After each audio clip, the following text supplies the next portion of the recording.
Headlines brought to you by Chitale बंधू.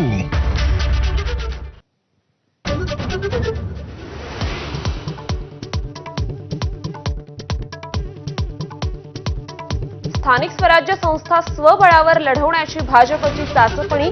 एकनाथ शिंदे महायुतीने एकत्र लढवण्यावर ठाम असल्याची माहिती.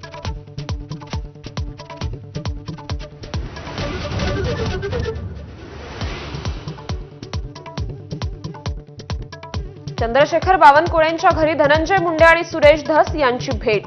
दोघांमधील मतभेदांमुळे सरसकट दोन जातींमध्ये वितुष्ट निर्माण होऊ नये याकरता बावनकुळेंनी मध्यस्थी केल्याची सूत्रांची माहिती.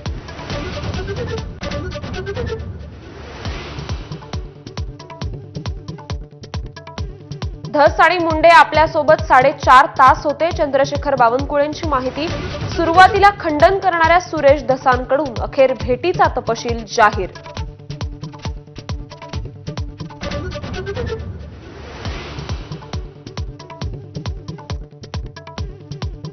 संतोष देशमुख हत्या प्रकरणातील एकही आरोपी सुटल्यास टोकाचं पाऊल उचलणार. धनंजय देशमुखांचा सरकारला थेट इशारा. तर सर्व आरोपींना फाशी होईपर्यंत लढा थांबणार नाही. धनंजय देशमुखांकडून स्पष्ट.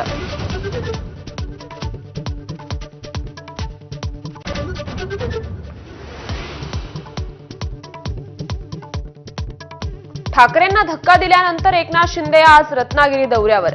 दुपारी 2:30 वाजता रत्नागिरीत शिंदेंची आभार सभा.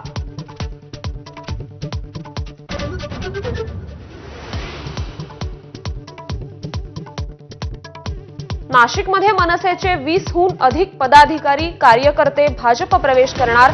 महापालिका निवडणुकांआधी नाशिकमध्ये मनसेला खिंडार. गेल्या महिन्यातच राज ठाकरेंनी घेतली होती पदाधिकाऱ्यांची भेट.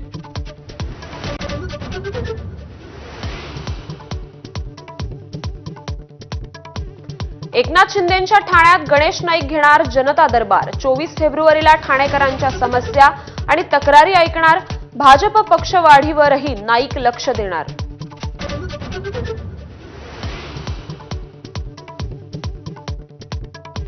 मुंबई आर्थिक गुन्हे शाखेकडून न्यू इंडिया बँक अनियमिततेचा तपास सुरू.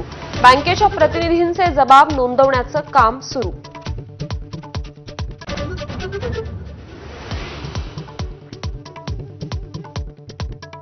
आजपासून सीबीएसई बोर्डाच्या 10वी आणि 12वीच्या परीक्षा. 44 लाख विद्यार्थी परीक्षेला बसणार. 10वीची परीक्षा 18 मार्च पर्यंत तर 12वीची परीक्षा 4 एप्रिल पर्यंत.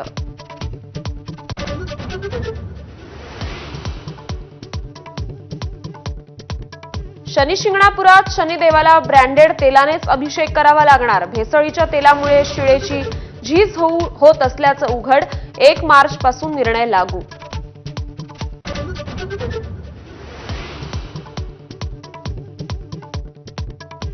दिल्लीत सत्ता स्थापनेच्या हालचालींना वेग. मुख्यमंत्र्यांच्या चेहऱ्यावर आज मोहर उमटण्याची शक्यता. तर 19 तारखेला नवीन सरकारच्या शपथविधीची शक्यता.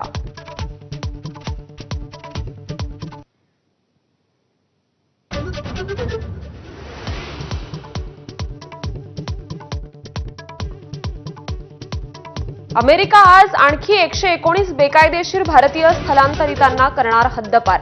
भारतातून अवैधपणे अमेरिकेत गेलेल्या स्थलांतरितांना मायदेशी पाठवणारं दुसरं विमान आज अमृतसर विमानतळावर उतरणार.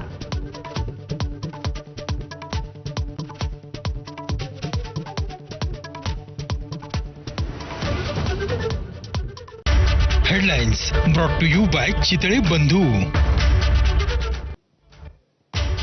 ब्रेक नंतर बुलेटिनमध्ये आपलं स्वागत. मी श्रुती कुलकर्णी आणि बुलेटिनमध्ये एक महत्त्वाची बातमी. सुरेश धस आणि धनंजय मुंडे यांच्या भेटीबद्दलची एक मोठी अपडेट एबीपी माझावर आहे.